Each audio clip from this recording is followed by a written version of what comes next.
재료들을 꺼내 삼계탕 끓일 준비를 하는데 부엌이 어질러진 것이 눈에 띄었습니다. 저는 한숨이 나왔지만 손주가 맛있는 삼계탕을 먹어야 한다는 생각에 마음을 다잡았죠. 얼른 싱크대부터 청소하고 냄비와 그릇들을 깨끗이 닦았습니다. 이어서 닭을 손질하고 뱃속에 찹쌀과 밤, 인삼을 넣었죠. 그렇게 팔팔 끓는 냄비를 지켜보며 저는 땀을 뻘뻘 흘렸습니다. 뜨거운 불 앞에서 땀을 닦으면서도 손주 얼굴을 떠올렸죠. 닭이 익어가면서 고소하고 진한 냄새가 온 집안을 채웠습니다. 땀은 비 오듯 쏟아졌지만 제 마음은 더없이 행복했습니다. 저는 정성껏 삼계탕을 끓였습니다. 닭의 기름기를 꼼꼼히 제거하고 찹쌀은 여러 번 씻어 맑은 물이 나올 때까지 헹궈냈죠. 인삼도 깨끗하게 손질하고 대추와 마늘도 듬뿍 넣어 깊은 맛을 냈습니다.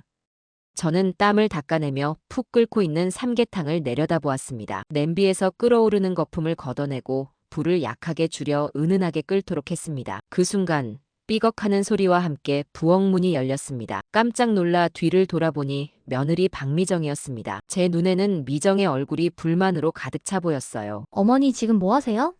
이 날씨에 부엌을 이렇게 덥게 해놓으시면 그냥 치킨 시키면 되는데도요. 며느리의 말에 저는 당황스러움을 감출 수 없었습니다. 제가 땀을 뻘뻘 흘리며 끓인 삼계탕은 며느리에게 그저 부엌을 덥게 만드는 음식에 불과했던 것이죠. 며느리는 인상을 찌푸린 채 손으로 코를 막는 신용을 했습니다. 애들은 치킨이 더 좋아요. 제 앞에서 며느리는 아무렇지 않게 배달 앱을 켜더니 치킨을 주문했습니다. 치킨이 배달되자 며느리는 기다렸다는 듯이 손주를 불렀습니다. 서준아, 치킨 왔다. 이리 와서 먹어.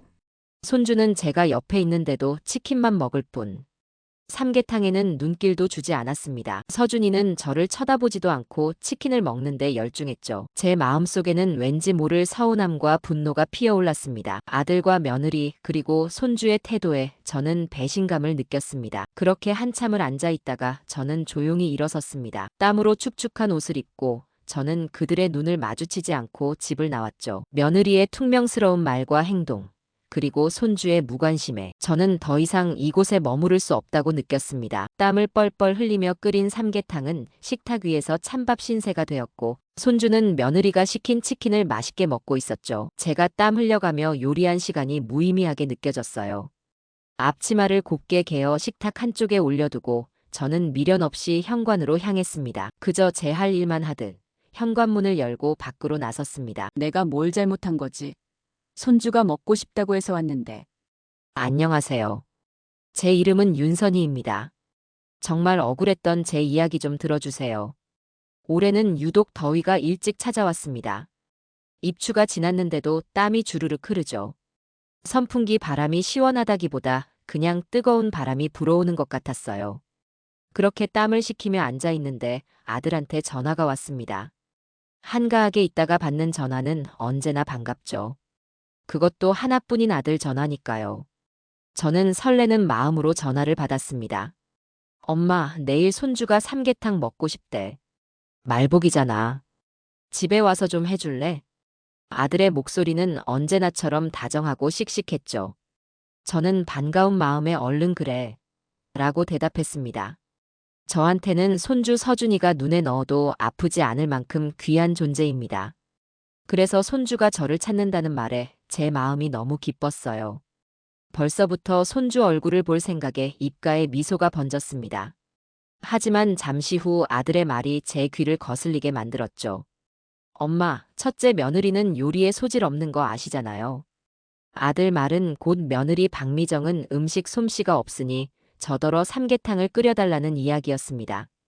제가 해주는 음식 맛이 좋아서 그런 것이라는 생각이 들었지만 한편으로는 며느리를 무시하는 듯한 아들의 말투에 마음이 편치 않았죠. 그래도 손주가 먹고 싶어 한다는 말에 복잡했던 제 마음은 금세 정리되었습니다. 저는 얼른 마트에 가서 장을 봐야겠다는 생각에 마음이 조급해졌습니다. 이 더위에 그래도 서준이가 먹고 싶다는데 안 갈 수야 있나? 내일 아침 일찍 갈게. 제 대답에 아들은 만족한 듯 고맙다며 전화를 끊었죠. 저는 아들 전화를 끊자마자 장볼 준비를 했습니다. 닭은 손주가 좋아하는 연계를 사야 하고 인삼이랑 밤, 대추도 넉넉히 사서 푹 끓여야죠. 손주가 맛있게 먹을 생각에 제 마음은 이미 마트였습니다. 손주 입에 들어갈 삼계탕에 좋은 재료들로만 채우고 싶었죠. 마트에 가서 닭을 고르고 인삼, 대추, 마늘을 고르는데도 제 얼굴에는 웃음이 가득했습니다. 손주가 맛있게 먹을 모습이 눈앞에 그려졌기 때문이죠. 다음 날 아침, 저는 불이 나게 아들 집으로 향했습니다. 아들은 아직 잠이 많은 모양인지 인기척이 없었죠. 하지만 이미 비밀번호를 알고 있었기에 저는 망설이지 않고 문을 열었습니다. 문을 열고 들어가니 집안은 고요했습니다. 조심스레 신발을 벗고 부엌으로 향했죠. 새벽부터 서둘렀더니 몸은 땀으로 축축했지만 손주가 맛있게 먹을 생각에 피곤한 것도 잊었습니다. 재료들을 꺼내 삼계탕 끓일 준비를 하는데 부엌이 어질러진 것이 눈에 띄었습니다. 설거지가 산더미처럼 쌓여 있었고 싱크대에는 냄새나는 음식물 쓰레기가 그대로 있었습니다. 저는 한숨이 나왔지만 손주가 맛있는 삼계탕을 먹어야 한다는 생각에 마음을 다잡았죠. 얼른 싱크대부터 청소하고 냄비와 그릇들을 깨끗이 닦았습니다. 이어서 닭을 손질하고 뱃속에 찹쌀과 밤, 인삼을 넣었죠. 그렇게 팔팔 끓는 냄비를 지켜보며 저는 땀을 뻘뻘 흘렸습니다. 뜨거운 불 앞에서 땀을 닦으면서도 손주 얼굴을 떠올렸죠. 닭이 익어가면서 고소하고 진한 냄새가 온 집안을 채웠습니다. 땀은 비 오듯 쏟아졌지만 제 마음은 더없이 행복했습니다. 아들은 전화를 끊기 전 그냥 대충 해줘.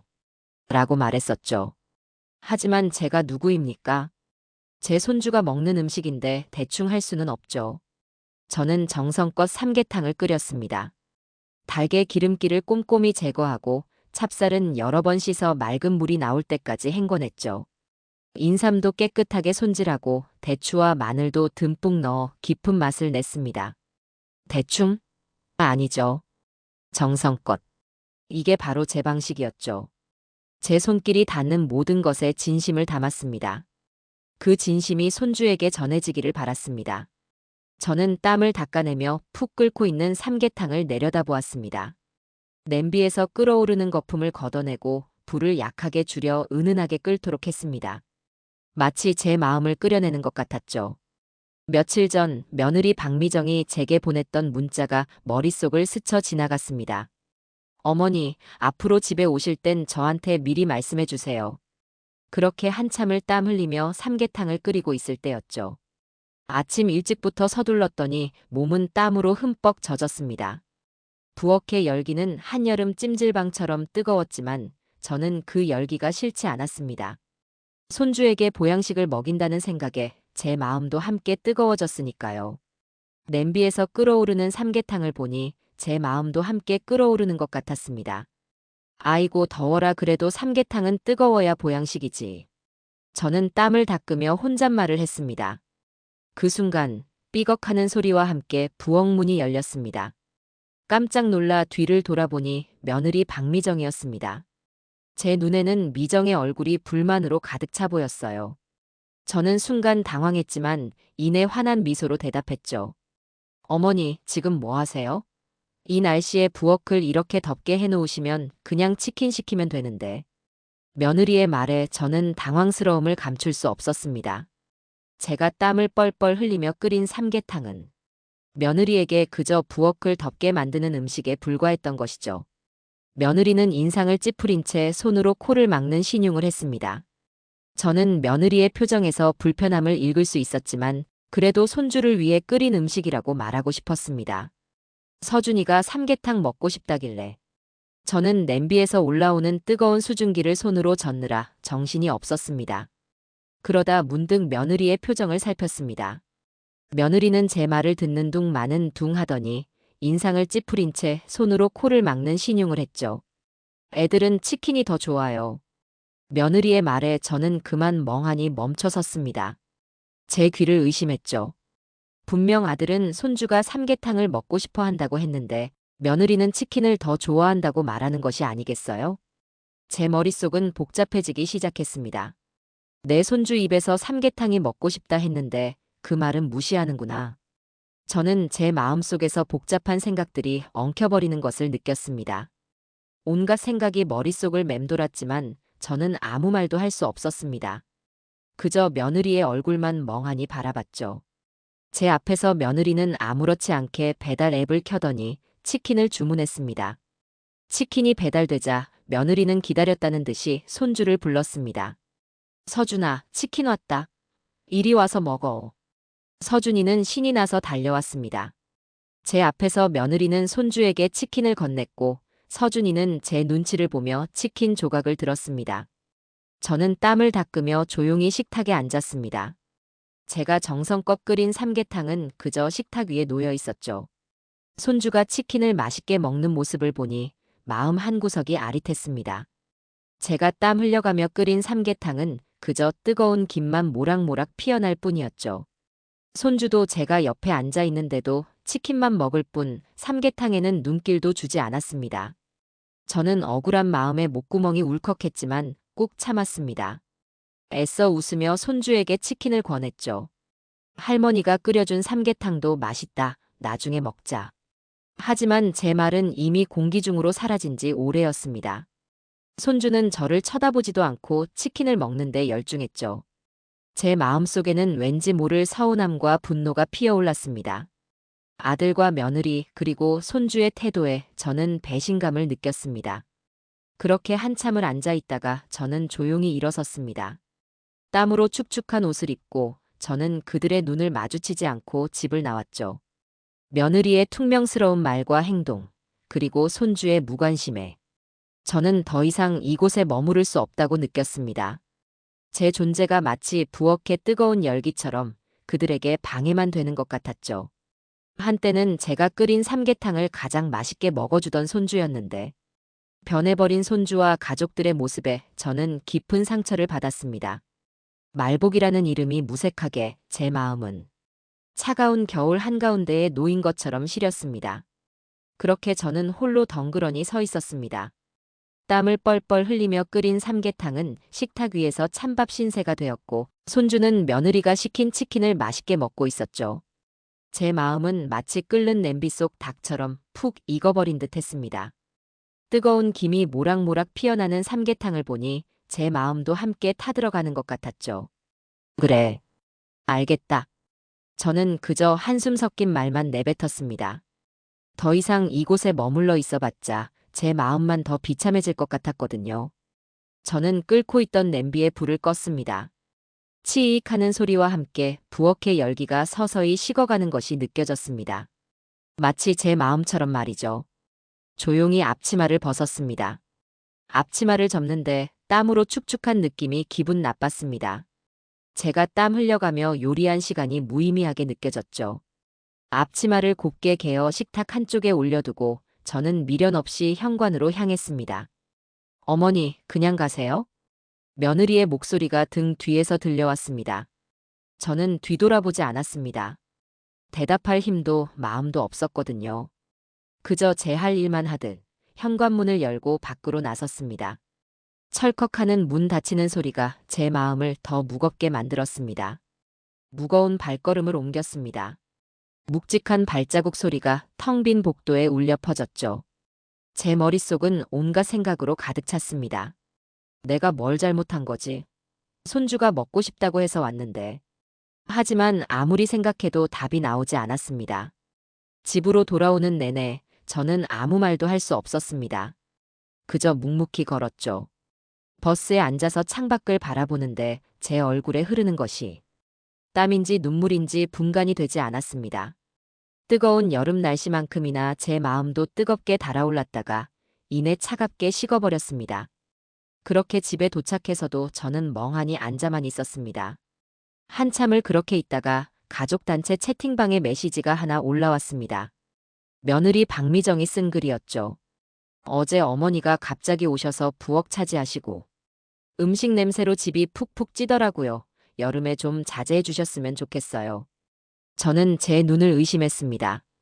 분명 아들이 손주가 삼계탕을 먹고 싶어 한다고 해서 간 것인데 며느리는 제가 멋대로 찾아와 집을 엉망으로 만들었다고 말하고 있었습니다. 저는 손이 떨리기 시작했습니다. 채팅방에는 아들뿐만 아니라 첫째, 둘째 딸, 막내 아들과 그들의 배우자까지 모두 포함되어 있었죠. 그 글을 읽는 순간 저는 심장이 쿵 하고 떨어지는 기분이었습니다. 공개적으로 모욕당한 느낌에 온몸에 힘이 쭉 빠졌죠. 제가 며느리의 말에 제대로 반박하지 못하고 멍하니 서 있을 때 또다시 며느리에게 뒤통수를 맞은 기분이었습니다. 배신감에 몸이 부들부들 떨렸습니다. 끓는 물속에 들어간 것처럼 온몸이 뜨거워졌죠. 이걸 다 있는 방에다 올렸다고.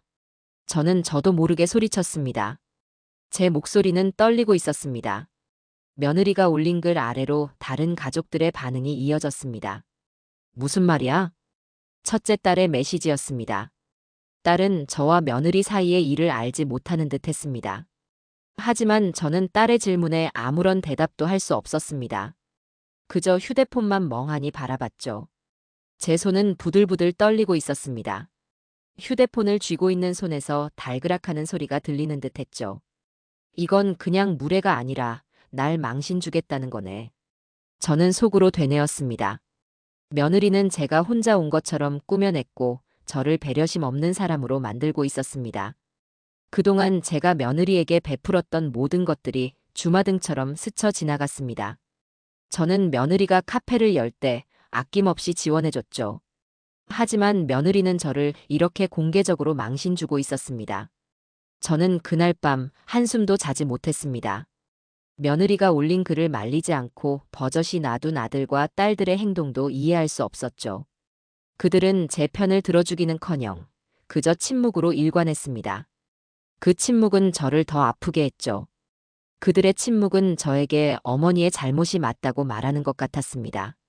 저는 제 자신이 너무나도 초라하고 비참하게 느껴졌습니다. 저는 제 눈에서 흐르는 눈물을 닦아냈습니다. 이제 더 이상 당하고만 있지 않겠다고 다짐했죠. 며느리의 거짓말에 속아 넘어간 가족들에게 진실을 알려야 했습니다. 저는 복수를 다짐했습니다. 이대로 가만히 있을 수 없었습니다. 며느리가 올린 글을 본 후 저는 밤새 한숨도 자지 못했습니다. 제 마음은 마치 펄펄 끓는 물처럼 끓어올랐죠. 며느리의 거짓말과 그에 대한 가족들의 침묵에 저는 깊은 배신감을 느꼈습니다. 어떻게 나한테 이럴 수가 있지? 온갖 생각이 머릿속을 맴돌았죠.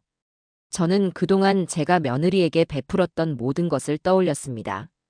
며느리가 카페를 열겠다고 했을 때 저는 두말 없이 지원해줬죠. 아들 명의로 임대 보증금과 대출 이자를 대신 내줬습니다. 그 외에도 손주 용돈, 생활비 등 틈틈이 도와줬던 돈들이 얼마나 많았는지 모릅니다. 하지만 며느리는 저를 이렇게 공개적으로 망신 주고 있었습니다. 저는 더 이상 참을 수 없었습니다. 그동안 제가 꾹꾹 눌러왔던 분노가 마침내 폭발했죠. 그동안 참아준 게 몇 번인데 이젠 끝이다. 저는 스스로에게 다짐했습니다. 이대로 가만히 있으면 저는 평생 이들에게 무시당하며 살게 될 겁니다. 저는 더 이상 호구가 되고 싶지 않았습니다. 저는 자리에서 벌떡 일어났습니다. 그리고 서랍장으로 향했죠. 삐걱하는 소리와 함께 서랍을 열었습니다. 서랍 안에는 제가 그동안 모아두었던 통장과 문서들이 들어있었습니다. 저는 그중 며느리 카페와 관련된 서류들을 꺼냈습니다. 임대 보증금 계약서, 대출 이자 납입 증명서 등 제 이름이 선명하게 찍힌 서류들이었죠. 보증금, 대출 이자 다 내 이름이지. 며느리 카페, 내가 끊으면 끝장이다. 저는 혼잣말을 중얼거렸습니다. 제 목소리는 떨리고 있었지만 제 마음은 어느 때보다 단호했습니다. 저는 곧바로 며느리가 운영하는 카페의 상태를 알아보기 시작했습니다. 인터넷 검색을 통해 며느리가 운영하는 카페의 후기를 샅샅이 뒤졌죠.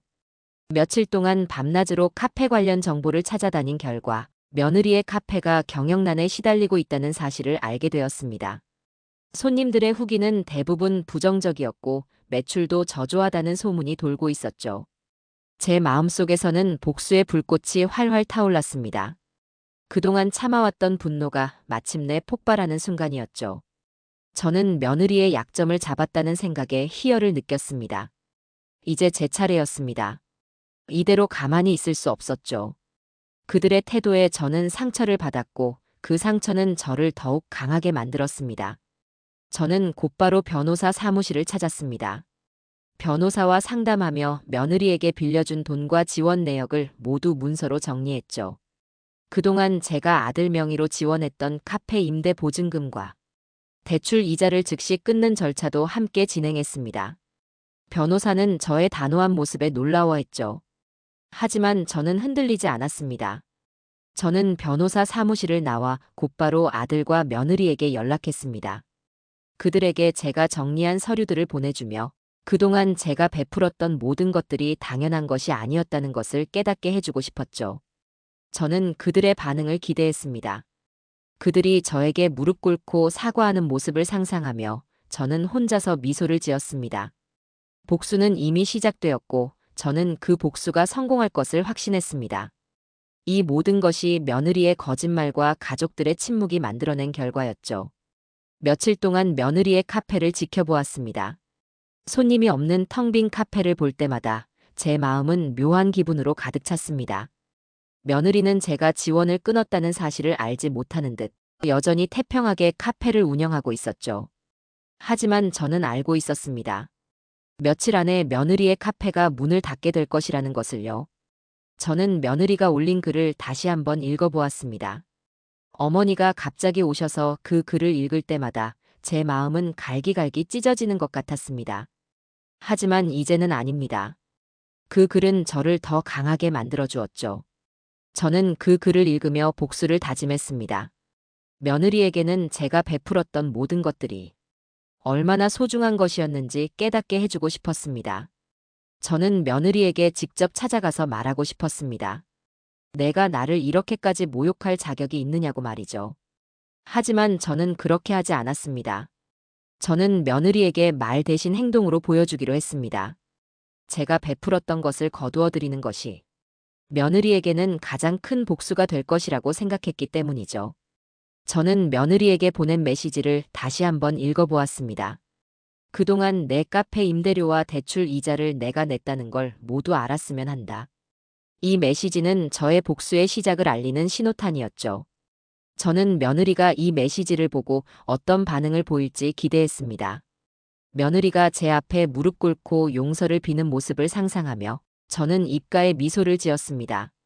복수는 이미 시작되었고 저는 그 복수가 성공할 것을 확신했습니다. 이 모든 것이 며느리의 거짓말과 가족들의 침묵이 만들어낸 결과였죠. 저는 이 모든 일이 저에게 큰 깨달음을 주었다고 생각합니다. 가족이라도 나를 존중하지 않으면 줄 것도 없다는 것을요. 저는 며느리에게 존중을 가르쳐주고 싶었습니다. 그리고 그 존중이 평생 간다는 것을 깨닫게 해주고 싶었죠. 저는 그날 이후로 잠을 제대로 이룰 수가 없었어요. 제 머릿속은 온통 배신감과 서운함으로 가득했죠. 며느리 박미정이 가족 단체 채팅방에 올린 글을 생각하면 아직도 심장이 떨렸습니다. 며느리는 저를 가정의 평화를 깨는 사람으로 만들었잖아요. 제가 무슨 큰 죄를 지은 것처럼요. 하지만 저는 억울해서 미칠 것만 같았죠. 아들 내외를 위해 그리고 사랑하는 손주를 위해 기꺼이 희생했던 저의 마음을 왜 아무도 알아주지 않는 건지 너무 서러웠습니다. 저는 하염없이 눈물을 흘렸어요. 거울에 비친 제 모습은 초라하기 그지없었죠. 제가 이렇게까지 비참해져야 하는 건가 하는 생각이 들었습니다. 하지만 저는 곧 마음을 다잡았어요. 이렇게 무너져 내릴 순 없다고 생각했죠. 이번 일은 단순한 서운함이 아니었어요. 제 존재 자체가 부정당하는 느낌이었으니까요. 저는 더 이상 당하고만 있지 않기로 결심했습니다. 제 지난 세월을 후회하지 않도록 이번 일에 대해 복수하겠다고 다짐했죠. 저는 잠시 생각에 잠겼어요. 이 모든 것을 어떻게 되갚아줄까 싶었죠. 저는 곧장 실행에 옮겼습니다. 아들 명의로 지원해주던 카페 임대 보증금과 대출 이자를 즉시 끊어버렸죠. 그리고 그동안 박미정에게 빌려준 돈과 지원 내역을 전부 문서로 정리하기 시작했어요. 통장 거래 내역과 이체 기록, 심지어 메모까지 모두 찾아냈습니다. 그렇게 증거를 모은 후 박미정과 아들에게 보냈어요. 며느리 박미정은 아마 충격에 빠졌을 거예요. 그동안 당연하게 받아왔던 돈줄이 끊긴 것도 모자라 제가 그 모든 내역을 알고 있다는 사실에 얼마나 당황했을까요? 그리고 며칠 뒤 저는 다시 가족단체 채팅방에 글을 올렸습니다. 그동안 쌓아왔던 분노와 서러움을 꾹 참고 차분하게 적어 내려갔어요. 어제 내가 갑자기 간 게 아니란다. 아들이 서준이가 삼계탕 먹고 싶어 한다고 불러서 간 거였어. 그리고 그동안 내 카페 임대료와 대출 이자를 내가 냈다는 걸 모두가 알았으면 좋겠다. 라고요. 제 글이 올라오자마자 단체 채팅방은 조용해졌어요. 모두들 제 글을 읽었을 텐데 아무런 반응이 없었죠. 하지만 잠시 후 첫째 딸이 제 편을 들어주기 시작했습니다. 어머니 말이 맞아. 우리도 다 들었어. 라면서요. 딸의 글을 보자 눈물이 핑 돌았어요. 제가 그동안 가족에게 버림받았다고 생각했는데 아직 제 편이 있다는 사실에 위로받았죠. 그리고 바로 이어서 둘째 딸도 글을 올렸어요. 어머니가 없었으면 내 카페는 진작 문 닫았을 거야. 라면서요. 박미정은 더 이상 아무 말도 못했어요. 그저 제 글을 읽기만 할 뿐이었죠. 그리고 마지막으로 아들이 조용히 글을 올렸습니다. 엄마, 미안해. 라고요. 아들의 사과를 보는 순간 제 눈에서 뜨거운 눈물이 왈칵 쏟아져 내렸어요. 그날 밤 아들과 며느리에게 연락이 왔어요. 미안하다는 말과 함께 제발 집으로 찾아뵙고 싶다고 했죠. 전화 속 아들의 목소리는 떨리고 있었고 평소의 당당함은 온데간데 없었습니다. 저는 한참을 망설이다 결국 허락했습니다. 그동안 쌓인 분노와 서운함이 마음속에서 뒤엉켜 있었지만 그래도 아들이니까 한 번은 들어봐야겠다는 생각이 들었죠. 며칠 뒤 아들과 며느리는 초췌한 얼굴로 저의 집을 찾아왔어요. 현관문을 열자마자 보이는 그들의 모습은 예전과는 완전히 달랐습니다. 아들의 얼굴은 참담했고 며느리 박미정은 저를 똑바로 쳐다보지도 못했죠. 그동안의 교만함과 자신감은 어디로 갔는지 두 사람 모두 풀이 죽어 있는 모습이었어요. 저는 그들이 찾아온 거실에 앉아 있었습니다. 거실은 온통 침묵으로 가득했죠. 시계 소리만이 똑딱똑딱 울려 퍼지는 가운데 무거운 정적이 방 안을 짓눌렀습니다. 아들은 어색하게 입을 열었어요. 엄마, 그 돈 끊는 건 좀. 이라고요. 말끝을 흐리며 저의 눈치를 보는 아들의 모습에서 여전히 자신들의 이익만을 생각하는 마음이 엿보였습니다. 저는 아들의 말을 듣자마자 화가 치밀었어요. 지금 이 순간까지도 자기들의 이익만 생각하는 아들이 한심하게 느껴졌죠. 진심으로 반성하고 왔다면 돈 이야기부터 꺼낼 일이 아니잖아요. 저는 차분하지만 단호하게 아들을 쳐다보며 말했어요. 내가 방관한 게 더 큰 잘못이다. 너도 책임져. 라고요. 아들은 제 말에 아무런 대꾸도 못했어요. 고개만 푹 숙인 채 입술만 달싹거릴 뿐이었죠. 저는 아들을 키우면서 며느리의 편을 들었던 적이 없었죠. 언제나 공정하려고 노력했고 며느리가 잘못했을 때도 직접 나서지 않고 아들이 해결하기를 기다렸어요. 하지만 아들은 며느리의 편에 서서 저를 외롭게 만들었잖아요. 그런 아들의 태도가 너무나 괘씸했습니다. 어머니보다 아내를 우선시하는 것은 당연할 수도 있지만 최소한의 예의와 도리는 지켜야 하는 거 아니었나요? 아들은 고개를 푹 숙인 채 말이 없었어요. 어깨가 축 처져 있고 평소의 당당한 모습은 찾아볼 수 없었습니다. 며느리 박미정은 제 눈치를 보며 조심스럽게 입을 열었죠. 어머니, 정말 죄송합니다. 다시는 그런 일 없을 거예요. 라고요. 목소리는 떨리고 있었고 눈가에는 눈물이 맺혀 있었어요. 저는 며느리의 말에 코웃음을 쳤습니다. 말뿐인 사과가 무슨 소용이 있겠어요. 그동안 얼마나 많은 거짓말과 변명을 들어왔는지 모르는데요. 저는 며느리에게 말했어요. 사과는 말로만 하는 게 아니야. 태도로 보여. 라고요. 제 목소리에는 차가운 분노가 담겨 있었습니다. 며느리의 얼굴은 새하얗게 질려 있었죠. 입술이 파르르 떨리는 게 보였어요. 저는 며느리에게 더 이상 아무 말도 하지 않았어요. 그저 며느리를 빤히 쳐다보았죠. 제 시선이 얼마나 무서웠는지 며느리는 제 시선을 피하려 애썼어요. 자꾸 손을 만지작거리며 불안해하는 모습이었죠. 저는 며느리의 태도에서 진심을 느끼지 못했습니다. 그저 상황을 모면하고 싶어 하는 모습이었죠. 진짜 반성한다면 그런 식으로 눈치만 보고 있을 게 아니라 구체적인 해결책이나 계획을 가지고 왔어야 했어요. 저는 자리에서 일어났습니다. 더 이상 이 자리에 앉아 있을 이유를 느끼지 못했거든요. 그리고 아들에게 마지막 말을 남겼죠. 내가 지금 당장 뭘 해야 할지 잘 생각해 보렴. 이라고요. 그때 아들은 제 말에 갑자기 무릎을 꿇었습니다. 거실 바닥에 털썩 주저앉으며 말했어요. 엄마, 제가 잘못했습니다. 모든 걸 다 되돌려 놓을게요. 정말 죄송합니다. 라고요. 아들의 목소리에는 절규에 가까운 간절함이 담겨 있었어요. 이때서야 저는 아들의 진심이 담긴 사과를 들었다고 생각했습니다. 아들의 진심이 느껴지자 제 마음은 조금 풀렸습니다. 그래도 제 아들이니까 이런 모습을 보니 마음 한구석이 아팠어요. 저는 며칠 뒤 아들과 며느리를 다시 만났습니다. 이번에는 제가 먼저 연락해서 만나자고 했어요.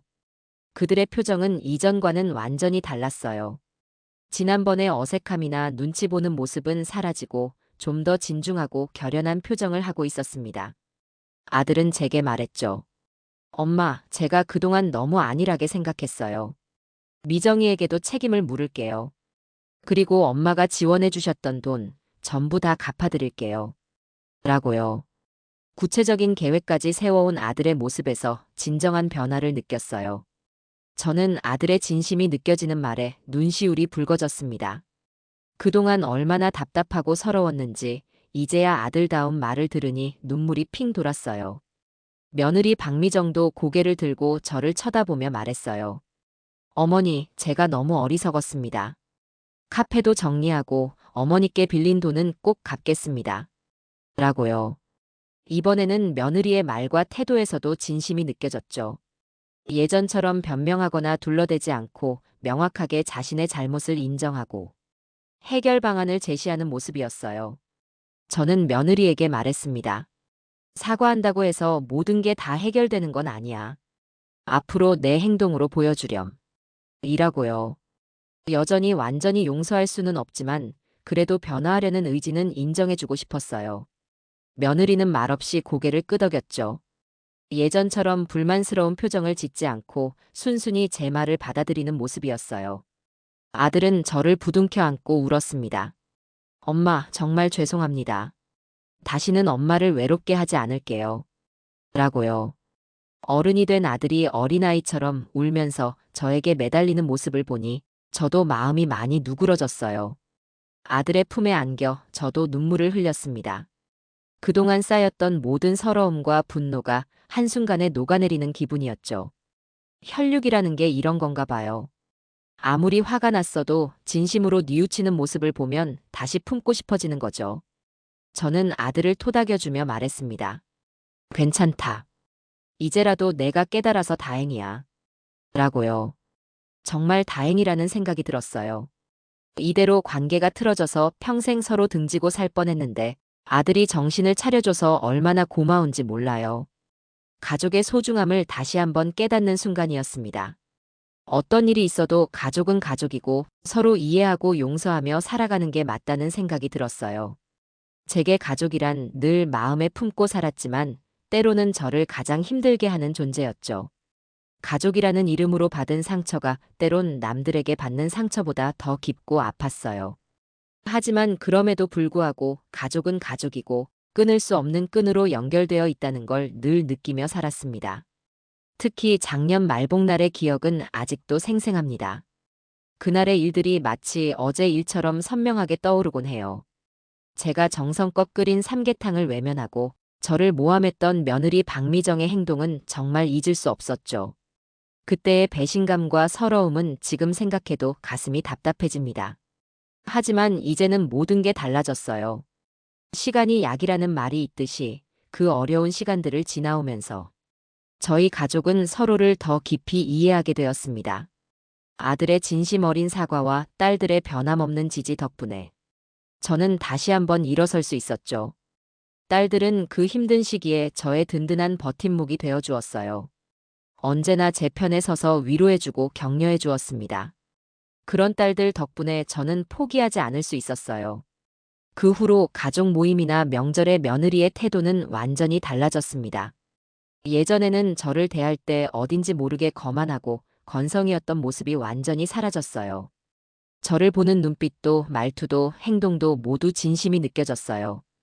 그런 변화가 하루아침에 이루어진 건 아니었지만 시간이 지날수록 며느리의 진정성을 느낄 수 있었습니다. 며느리는 이제 먼저 저에게 다가와 안부를 묻곤 했죠. 어머니, 요즘 어떠세요? 건강은 괜찮으시고요? 라며 정말 걱정하는 마음으로 물어보는 모습이었어요.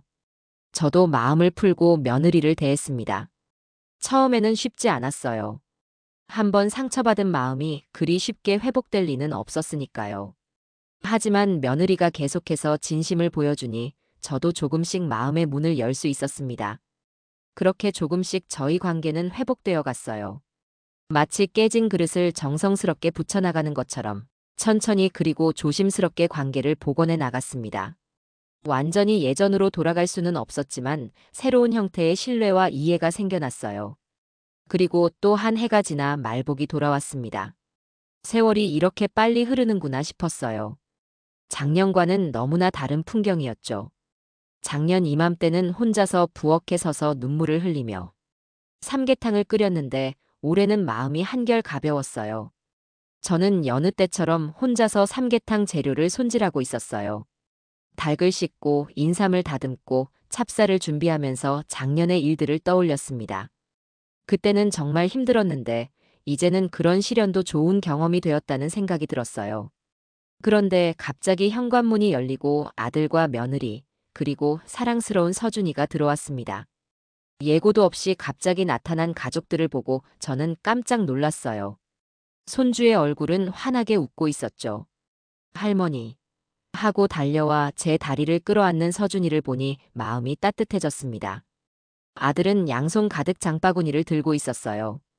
무거워 보이는 장바구니에는 온갖 좋은 재료들이 가득 담겨 있었습니다. 엄마, 올해는 우리가 재료 다 준비했어. 라며 웃는 아들의 모습에서 진심이 느껴졌습니다. 아들의 얼굴에는 작년의 죄책감과 미안함은 사라지고 대신 밝고 따뜻한 미소가 가득했어요. 한 해 동안 많은 것을 깨달았구나 하는 생각이 들었습니다. 며느리 박미정도 제 옆에 서서 말했어요. 어머니, 부엌일은 저랑 같이 해요. 라고요. 며느리의 목소리에는 예전과 달리 따뜻함과 정성이 담겨 있었어요. 저는 며느리의 말에 잠시 멍하니 쳐다보았죠. 작년 이맘때의 기억이 주마등처럼 떠올라 가슴 한편이 뭉클했습니다. 그때는 제가 혼자 부엌에서 땀을 뻘뻘 흘리며 삼계탕을 끓였는데 지금은 가족들이 함께 돕고 있었으니까요. 이렇게 달라질 수 있구나, 사람이 정말 변할 수 있구나 하는 생각에 눈시울이 뜨거워졌습니다. 저는 며느리의 손을 꼭 잡고 말했어요. 그래, 고맙다. 같이 하자. 저희 가족은 함께 삼계탕을 만들었습니다. 좁은 부엌이었지만 가족들이 함께 있으니 그렇게 따뜻할 수가 없었어요. 며느리는 제 옆에서 능숙하게 재료를 손질하고 아들은 묵묵히 저를 도왔죠. 아들은 평소에 부엌일에 서툴렀는데 오늘은 정말 열심히 도와주었어요. 손주 서준이도 옆에서 귀엽게 재롱을 부렸습니다. 할머니, 서준이도 도와줄게요. 하며 작은 손으로 이것저것 만지려 하는 모습이 너무나 사랑스러웠어요. 그렇게 저희 가족은 웃고 떠들며 즐거운 시간을 보냈어요. 부엌에서 나는 삼계탕 끓는 소리, 가족들의 웃음소리, 서준이의 제잘거리는 소리가 어우러져 정말 행복한 교향곡 같았어요. 따뜻한 온기가 부엌 가득 채워졌습니다. 그 온기는 단순히 삼계탕에서 나는 열기가 아니라 가족들의 사랑과 화합에서 나오는 따뜻함이었어요. 저는 가족들의 따뜻한 마음을 느끼며 행복한 미소를 지었죠. 이런 순간이 얼마나 소중한지 작년에 아픔이 있었기에 더욱 깊이 느낄 수 있었습니다. 마침내 맛있는 삼계탕이 완성되었어요. 김이 모락모락 올라오는 삼계탕을 보니 뿌듯했어요. 온 가족이 함께 만든 삼계탕이라 그런지 더욱 맛있어 보였습니다. 온 가족이 식탁에 둘러앉아 삼계탕을 먹기 시작했죠. 작년에는 차갑게 식어버린 삼계탕을 혼자 먹었는데 올해는 뜨거운 삼계탕을 가족들과 함께 나눠 먹을 수 있어서 정말 행복했어요. 손주는 한 숟가락 크게 떠서 먹더니 환하게 웃으며 말했어요. 할머니, 삼계탕 최고예요. 라고요. 서준이의 입 주변에 삼계탕 국물이 묻어있는 모습이 너무 귀여웠어요. 작년에는 치킨만 먹던 손주가 저의 삼계탕을 맛있게 먹는 모습을 보니 눈물이 핑 돌았습니다. 아이들은 정말 순수하구나. 어른들의 갈등과는 상관없이 할머니가 해준 음식을 이렇게 맛있게 먹어주는구나 싶었어요. 아들과 며느리도 저를 쳐다보며 환하게 웃었죠. 아들은 엄마 삼계탕이 역시 최고야라고 엄지손가락을 치켜 세웠고, 며느리도 어머니 정말 맛있어요. 레시피 좀 가르쳐 주세요라고 말했어요. 저는 그들의 웃음을 보며 속으로 생각했습니다. 그래, 이 맛에 사는 거지. 이런 순간들이 있기에 살아가는 보람이 있다는 생각이 들었어요. 가족이 함께 모여 앉아 따뜻한 음식을 나눠 먹는 이 평범한 일상이 얼마나 소중한지 새삼 깨달았습니다. 그날 이후로 저희 가족은 윤선이를 중심으로 다시 모이게 되었습니다. 예전보다 더 자주 연락하고 더 자주 만나게 되었어요. 가족의 소중함을 잊지 않고 서로를 존중하며 살아가게 되었죠. 서로에게 상처를 주었던 과거는 교훈으로 삼고 앞으로는 더 사랑하며 살아가자고 다짐했습니다. 무엇보다 가족이라도 나를 존중하지 않으면 줄 것도 없다는 것을 깨달았으니까요. 이제 저는 당당하게 제 목소리를 낼 수 있게 되었고, 가족들도 저의 그런 모습을 인정하고 존중해주고 있습니다. 진정한 가족의 의미를 다시 한번 깨달은 소중한 시간이었어요. 가족이란 제게 늘 가장 소중한 존재였어요. 어린 시절부터 지금까지 제 인생의 모든 순간들이 가족과 함께였으니까요. 기쁠 때나 슬플 때나 항상 곁에 있어준 존재들이었죠. 하지만 때로는 저를 가장 힘들게 만드는 존재이기도 했어요. 가족이라는 이름으로 받는 상처가 때론 남들에게 받는 상처보다 훨씬 깊고 아프다는 걸 나이가 들어서야 깨달았습니다. 가장 믿었던 사람들에게 받는 배신감이라는 건 정말 견디기 어려운 고통이었어요. 작년 말복날 제가 정성껏 끓인 삼계탕을 외면하고 저를 모함했던 며느리 박미정의 행동은 정말 잊을 수 없었습니다. 그날의 기억은 아직도 선명하게 남아있어요. 새벽부터 일어나서 장을 보고 정성스럽게 재료를 손질하며 가족들의 얼굴을 떠올리던 그 순간들이 모두 헛된 일이 되어버렸을 때의 허망함이란.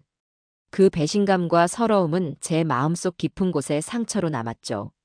나이가 들어서 받는 상처는 젊을 때와 달리 쉽게 아물지 않더라고요. 매일 밤 잠자리에 들 때마다 그날의 일이 떠올라 가슴이 답답했어요. 저는 그때 처음으로 깨달았어요. 평생을 살아오면서 당연하게 여겼던 것들에 대해 다시 한번 생각해보게 되었습니다. 가족이라고 해서 무조건 희생하고 양보할 필요는 없다는 것을요. 그동안 저는 어머니로서, 시어머니로서 늘 남들을 먼저 생각하며 살아왔어요. 제 것은 포기하고 제 감정은 뒤로 미루면서 말이죠. 하지만 그것이 과연 옳은 일이었는지 의문이 들기 시작했습니다. 저를 존중하지 않는다면 그 어떤 것도 줄 필요가 없다는 것을요. 존중받지 못하는 희생은 의미가 없다는 걸 그때서야 깨달았어요. 저는 가족들에게 제가 얼마나 소중한 존재인지, 그리고 저를 존중해야 한다는 것을 보여주기 위해 용기를 냈습니다. 그 용기를 내는 것이 얼마나 어려웠는지 모를 거예요. 평생을 참고 양보하며 살아온 사람이 갑자기 자신의 목소리를 내는 것은 정말 큰 용기가 필요한 일이었어요. 가족들이 저를 이기적이라고 생각하지는 않을까, 너무 강하게 나가는 건 아닐까 하는 걱정도 많이 했습니다. 하지만 더 이상 참을 수 없었어요. 저도 존중받을 권리가 있는 사람이니까요. 처음에는 제 결심이 과연 옳은 일인지 고민도 많이 했어요. 밤잠을 설치며 이런저런 생각에 잠겨 있었죠. 혹시 제가 너무 이기적으로 구는 건 아닐까, 가족의 화목을 깨트리는 건 아닐까 하는 자책감도 들었어요. 하지만 딸들과 이야기를 나누면서 제 생각이 틀리지 않았다는 확신을 얻었습니다. 하지만 아들의 진심 어린 사과와 딸들의 변함없는 지지 덕분에 저는 다시 한번 일어설 수 있었죠. 딸들은 저에게 말했어요. 엄마가 당당하게 사시는 게 맞아요. 우리도 엄마를 보며 배우고 있어요. 라고요. 그런 딸들의 지지가 있었기에 저는 흔들리지 않을 수 있었습니다. 제가 보여준 단호한 태도와 사랑은 가족들에게 큰 깨달음을 주었습니다.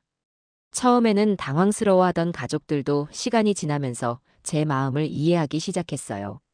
저의 그 단호함 속에 담긴 진정한 사랑을 깨닫게 된 것이죠.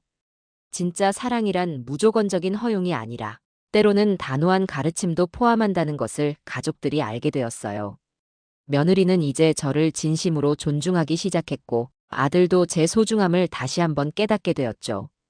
그들의 태도 변화를 보면서 저는 제 선택이 옳았다는 확신을 갖게 되었어요. 그리고 또 한 해가 지나 말복이 돌아왔을 때 저희 가족은 다시 함께 모여 따뜻한 삼계탕을 만들었습니다. 1년이라는 시간이 우리 가족에게는 정말 많은 변화를 가져다 주었어요. 작년과는 너무나 다른 풍경이었죠. 작년에는 혼자서 외롭게 삼계탕을 끓이며 눈물을 흘렸는데 올해는 가족들이 함께 웃으면서 요리를 하고 있었어요. 같은 부엌, 같은 말복이지만 분위기는 완전히 달랐습니다.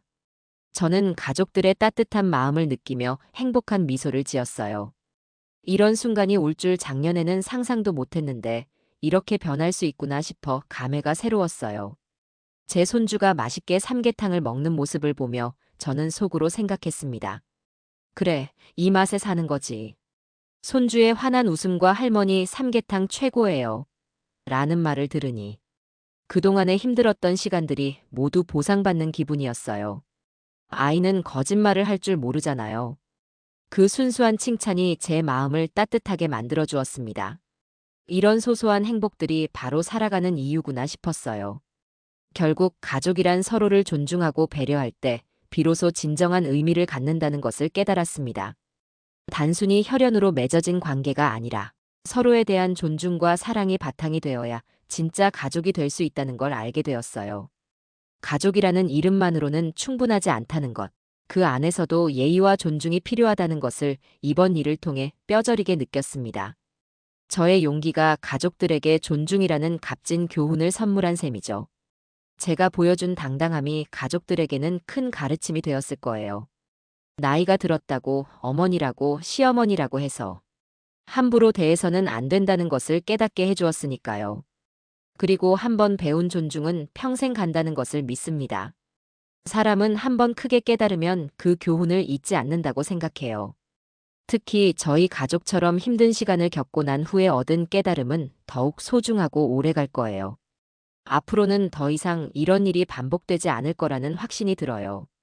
이제 저희 가족은 서로를 소중히 여기며 따뜻한 온기를 나누며 살아갈 겁니다. 서로에 대한 존중을 바탕으로 한 진정한 사랑으로 말이죠. 예전보다 더 깊고 진실한 관계가 되었다고 생각해요. 표면적인 화목이 아니라 진정한 이해와 존중에 바탕한 가족애를 갖게 되었으니까요. 가족이라도 나를 존중하지 않으면 줄 것도 없다.